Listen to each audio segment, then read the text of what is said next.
Hello everyone, welcome back to the Sideboard at the StarCityGames.com Cincinnati Standard Open. Mark's son is here. Hey everybody. Mark, why don't you describe what you're playing here, okay? Alright, so the shell of this deck is a ramp-based junk deck, except that we have added our own twist with pack rat in it. So the deck is designed by John Johnson. It's a really good friend of mine, Legacy Grinder, and then obviously a Brewmaster. So we have all the elements of ramp here with the Arbor Elves and the Farseeks, and we have a lot of dig here. Bristly Salvage is really good.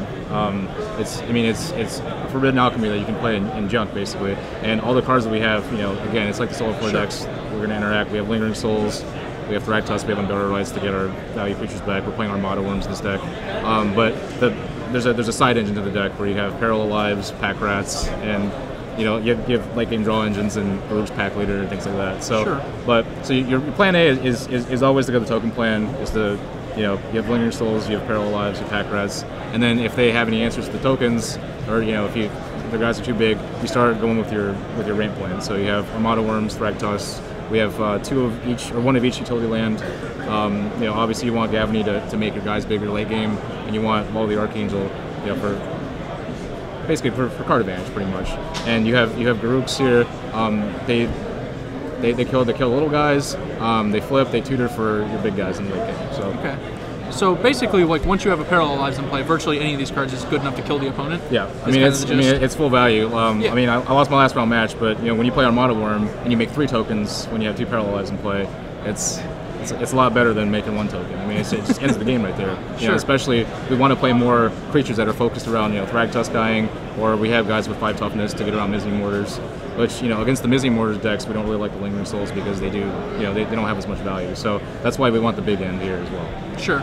Armada Worm tokens obviously live through Mizzy Mortars, and most of this deck seems pretty tough to Bonfire. The Lingering Souls are the only real weak point. Pack Rat's obviously outgrowing a Bonfire pretty easily the vast majority of the time.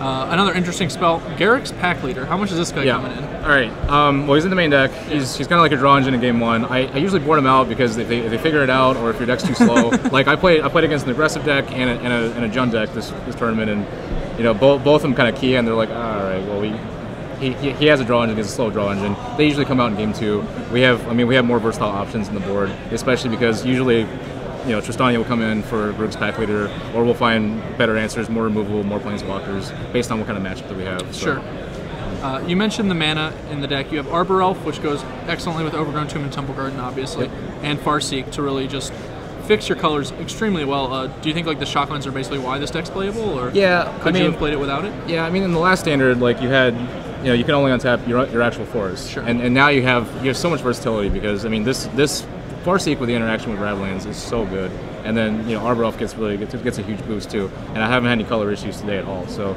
you're gonna draw one of your accelerants, and after that we have so many dual lands, we have so much mana fixing now. You can play 3 colors without any worries. And Grizzly Salvage, of course, is also a little bit of a fixer. Salvage does find lands too. So I think the best lands it finds are probably these the Vault and the Gavin. These guys get a huge boost with the tokens, and now we can dig 5 to find an answer. So I like them a lot. Yeah, I'm a big fan of Grizzly Salvage. I think we'll see it fueling other Unburial Rights based decks in the environment, to be sure. It's already pretty strong. I'll say it's probably the best common in the set. That's how I feel about it. It's just so incredibly powerful when you. It's Forbidden Alchemy that costs less, but it fits in this deck perfectly. And considering how much we can do with the graveyard and the blocks we have now, so yeah. Moving over to the sideboard, we have a few other interesting cards. You already mentioned Tristania, which is a nice choice. A lot of people have been giving her some press. What about these 3 Golgari Charms? Why are we bringing them in? Okay, so Golgari Charm. Again, it's the same concept here. You want to save your guys. It's kind of survive Mizzy Mortars, and you want to answer all the troublesome enchantments in this deck. So against this deck, I've heard.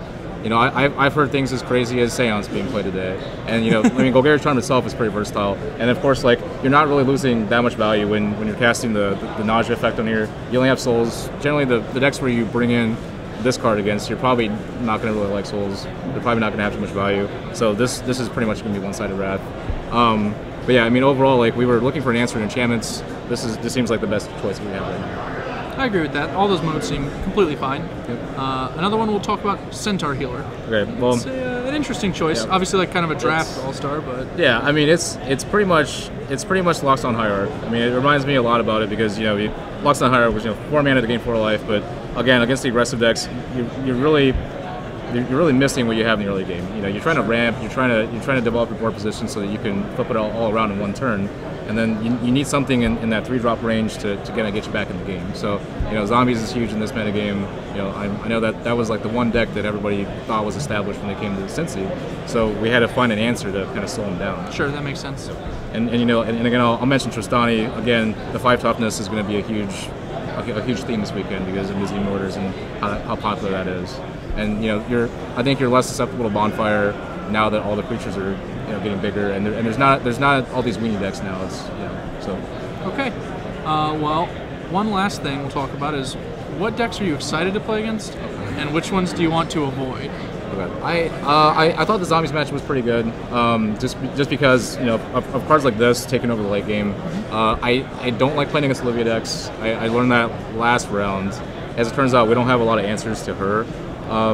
Appetite for Brains probably would have been better than the Duresses in the sideboard. Probably play a couple more Severs just so that they come in against Zombies too to help against Frost Messenger. But yeah, last round was not good because they can answer your Arbor Elves, they can answer your Lingering Souls, and then when you play a big guy, they just take it. So it's kind of wasn't too great there. Okay, well, thanks for joining us, Mark. I'm going to go ahead and let you get back to the Standard Open here. So, yeah, thanks. Thanks. Good luck.